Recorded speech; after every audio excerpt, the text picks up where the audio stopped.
What if I told you there were trillions of tiny bacteria all around you? It's true.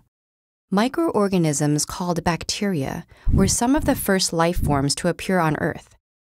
Though they consist of only a single cell, their total biomass is greater than that of all plants and animals combined. And they live virtually everywhere, on the ground, in the water, on your kitchen table, on your skin, even inside you.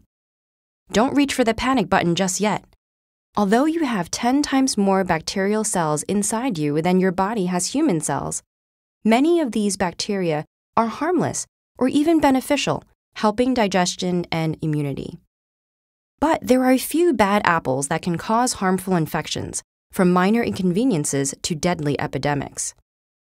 Fortunately, there are amazing medicines designed to fight bacterial infections. Synthesized from chemicals or occurring naturally in things like mold, these antibiotics kill or neutralize bacteria by interrupting cell wall synthesis or interfering with vital processes like protein synthesis, all while leaving human cells unharmed. The deployment of antibiotics over the course of the 20th century has rendered many previously dangerous diseases easily treatable. But today, more and more of our antibiotics are becoming less effective. Did something go wrong to make them stop working? The problem is not with the antibiotics, but the bacteria they were made to fight. And the reason lies in Darwin's theory of natural selection. Just like any other organisms, individual bacteria can undergo random mutations. Many of these mutations are harmful or useless, but every now and then, one comes along that gives its organism an edge in survival. And for a bacterium, a mutation making it resistant to a certain antibiotic gives quite the edge. As the non-resistant bacteria are killed off, which happens especially quickly in antibiotic-rich environments like hospitals, there is more room and resources for the resistant ones to thrive, passing along only the mutated genes that helped them do so. Reproduction isn't the only way to do this.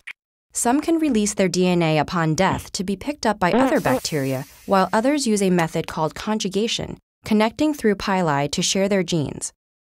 Over time, the resistant genes proliferate, creating entire strains of resistant superbacteria. So how much time do we have before these superbugs take over? Well, in some bacteria, it's already happened.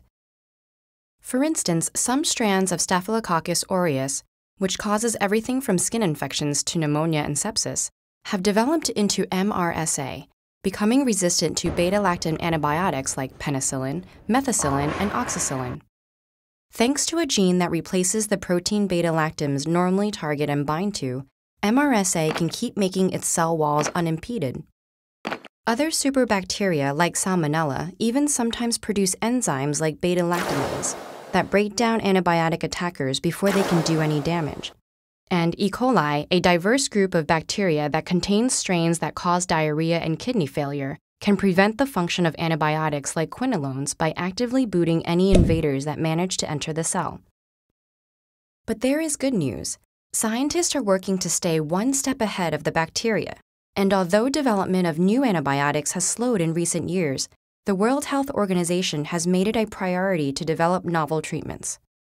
Other scientists are investigating alternate solutions such as phage therapy or using vaccines to prevent infections. Most importantly, curbing the excessive and unnecessary use of antibiotics such as for minor infections that can resolve on their own, as well as changing medical practice to prevent hospital infections can have a major impact by keeping more non-resistant bacteria alive as competition for resistant strains. In the war against superbacteria, de-escalation may sometimes work better than an evolutionary arms race.